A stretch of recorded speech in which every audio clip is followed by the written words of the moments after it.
성전을 봉헌하는 이 과정 가운데서 솔로몬이 하나님 향하여 기도를 드렸고요. 그 기도가 맞춰지자 하늘로부터 불이 내려와서 이 번제물들을 다 태우게 됩니다.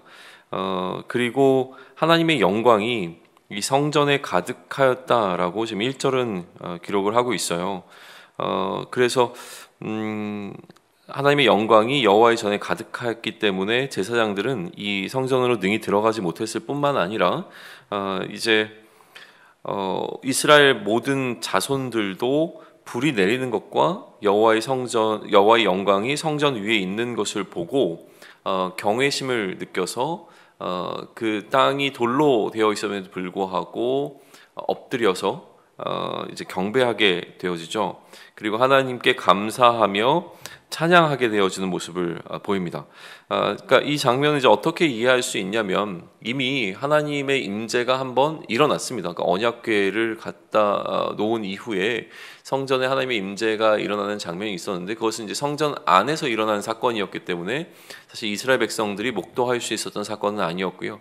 그런데 이렇게 솔로몬이 기도하고 나자 모든 그곳에 모여있던 사람들이 인식할 수 있는, 그러니까 인지할 수 있는 방법을 통하여서 다시 한번 하늘에서 불이 내려오고 그리고 성전 위에 하나님의 영광이 가득한 것을 나타내시는 것을 통해 온 이스라엘 회중 가운데 하나님의 임재가 하나님의 영광이 가득 찬 것을 볼 수 있는 일이 일어나게 된 것이죠.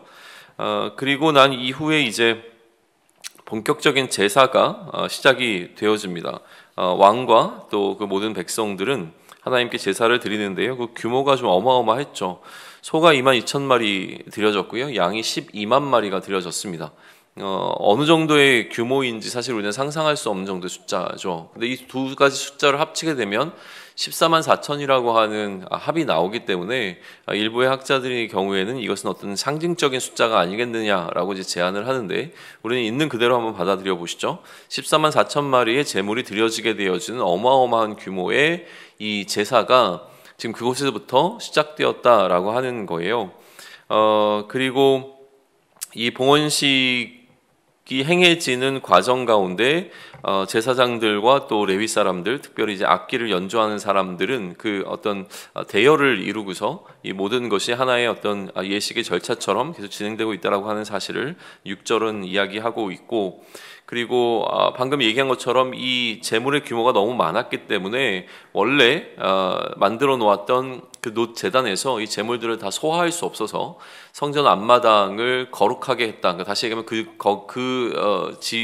지역의 일부를 구별했다라는 것이죠. 구별해서 그곳에서 제사를 드릴 수 있도록 임시로 허용하고 거기서 이제 제사를 더 드렸다라고 하는 것이죠. 기간적으로 봤을 때는 총 일주일 정도의 시간이 이러한 성전 봉헌식에 또 성전에서 드려지는 이 제사에 할애가 되었던 것으로 보입니다.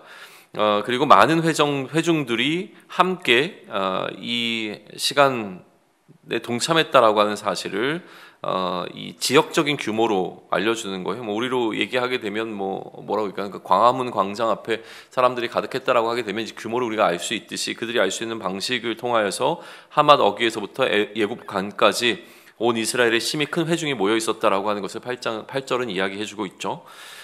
낙성식을 이처럼 봉헌식을 일주일 동안에 걸쳐서 진행하고 난 이후에 그 다음 날인 8일째 되는 날부터 다시 초막절이라고 하는 절기, 장막절이라고 하는 이 절기가 또 시작이 되어서 총 14일에 걸친 국가적 행사가 지금 진행되고 있는 장면입니다. 이 모든 것이 다 맞춰지고 난 이후에 이제 백성들을 전부 다 돌려보내게 되어지죠. 모든 사람들은 다 기쁜 마음으로 즐거워하며 각자의 처소로 돌아가게 되어집니다. 솔로몬은 자신이 좀 계획하고 또 하나님께 드리고자 했던 모든 것을 형통하게 다 이루었다라고 하는 것이 11절의 기록이고요. 그날 밤 하나님께서는 솔로몬에게 찾아오시죠. 그래서 솔로몬이 하나님을 향하여서 기도하였던 것에 대해서 하나님께서 응답하실 것이라고 하는 이야기를 해주세요.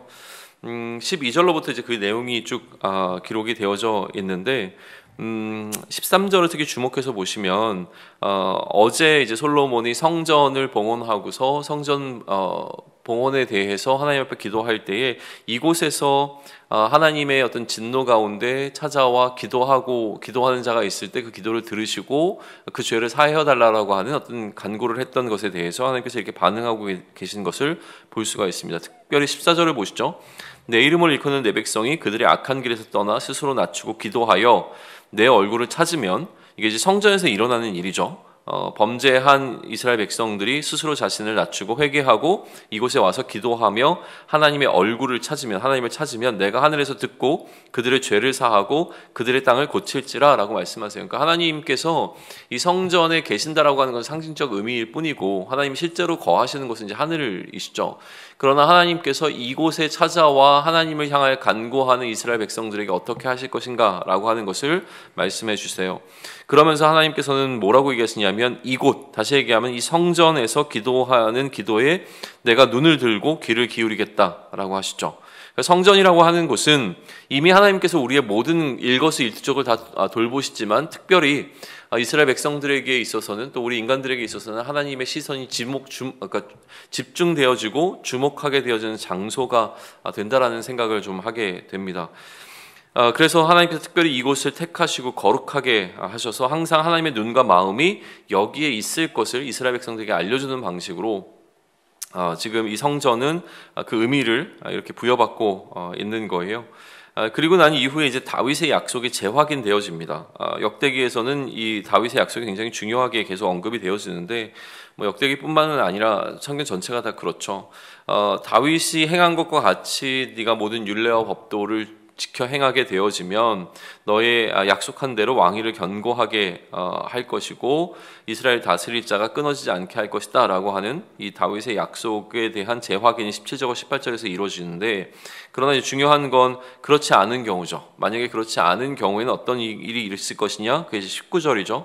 만약에 명령을 준행하지 아니하고 다른 신들을 섬기게 되어지면 세 가지 결과가 있을 것이라고 얘기합니다. 이 세 가지 결과가 20절이에요. 첫 번째는 뭐냐면, 너희에게 준 이 약속의 땅에서 그 뿌리를 뽑아낼 것이다 라고 하는 것이 첫 번째. 두 번째는 무엇입니까? 이 성전을 버릴 것이다 라고 하는 것이 두 번째. 세 번째는 모든 민족에게서 속담거리가 이야기거리가 되게 할 것이다 라고 하는 이 세 가지에 관한 그러니까 하나님을 경배하지 않을 때, 또 다른 우상을 섬길 때 일어날 일에 대해서 이렇게 말씀을 해주세요.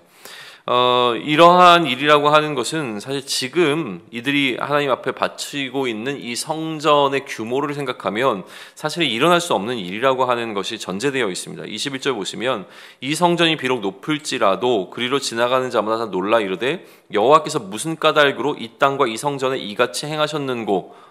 그러니까 무슨 얘기냐면 이러한 성전에게 일어난 이 성전, 지금 그들이 보고 있는 이 성전에게 일어난 일이라고 하는 것은 정말 많은 사람들의 궁금함을 일으킬 수밖에 없는 사건이 되어질 거라고 하는 거예요.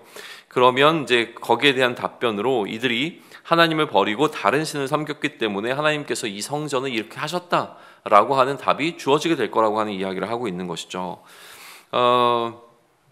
다시 한번 이 성전 전체 이 봉헌에 대한 이야기를 정리해 보자면 우리는 이렇게 포커스를 맞출 수 있을 것 같아요. 이 성전이라고 하는 것은 하나님의 처소라고 하는 기본적인 어떤 의미를 갖고 있지만, 그 처소보다 훨씬 더 중요하게 지금 강조되고 있는 것은 무엇이냐면, 이 성전은 하나님을 향하여 기도하는 곳이라고 하는 게 훨씬 더 강조가 되고 있어요. 왜냐하면 이스라엘 백성들은 이미 성전이 회파되었던 것을 경험한 이 재건 공동체가 독자들이란 말이죠. 그러니까 그들에게는 성전이 부재했던 그 시기가 있었어요. 그러다 보니까 성전보다도 이 성전의 터라고 하는 그곳, 그래서 하나님의 약속에 머물러 있는 그곳을 향하여 기도하는 것이 굉장히 중요했기 때문에 이 성전에 하나님이 거하시는가 거하시지 않는가라고 하는 그 이슈보다 하나님께서 이 성전에서 하나님을 향하여 기도하는 자들에게 주목하여 보시게 되어지는 공간으로 따로 구별하셨다라고 하는 사실이 훨씬 더 중요한 것이죠. 그래서 그곳을 나와서 하게 되는 목적은 무엇이냐면, 그곳에 기도하든지 그곳을 향하여 기도하든지, 그곳을 기도하면 하나님께서는 솔로몬의 기도에 응답하셔서 이곳을 주목하시겠다고 약속하시는 것이 굉장히 중요한 포인트가 되어집니다.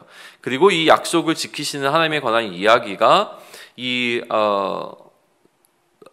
역대하 전체 이제 남은 기록의 어떤 뭐라 그럴까요? 핵심 주제가 될 거예요. 그럼 과연 하나님께서 지금 약속하시고 있는 약속이 어떻게 이스라엘 백성들의 역사를 통해서 이루어져 가고 있는가를 보게 되겠죠. 너희가 만약 이제 행하면 어떻게 할 것인가라고 하는 이야기들, 그러니까 이들이 하나님의 율법을 잘 준행하는가, 다른 신을 섬기지 않는가, 또 범죄한 이들이 다시 하나님 앞에 자복하고 나와 회개하게 되어지면, 그래서 하나님의 이름을 부르면 하나님께서 그들의 죄를 사하여 주실 것인가 라고 하는 이러한 어떤 질문들이 중요했던 이유는 이스라엘 백성들이 지금 그들의 죄로 인하여서 포로로 끌려갔다 다시 돌아온 상황이잖아요.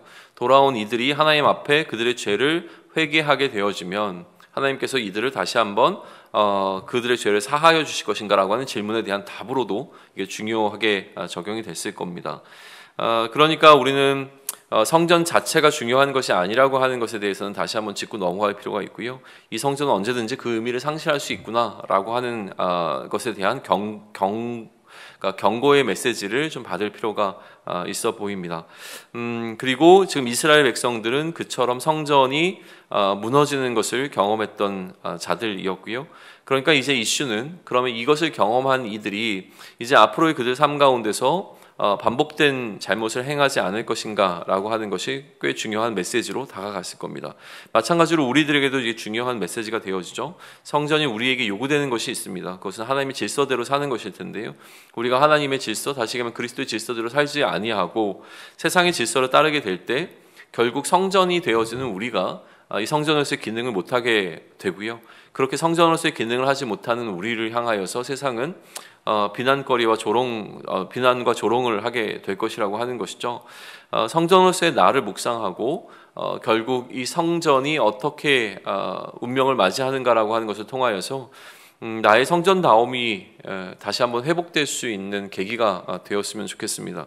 내가 성전으로서 어떤 역할을 감당할 것인가, 그리고 내가 성전되었다는 사실보다 이 성전을 통하여서 내가 무엇을 할 것인가에 더 포커스를 맞춰서 다시 한번 성전된 나 자신을 묵상할 수 있는 오늘이 되기를 소망합니다.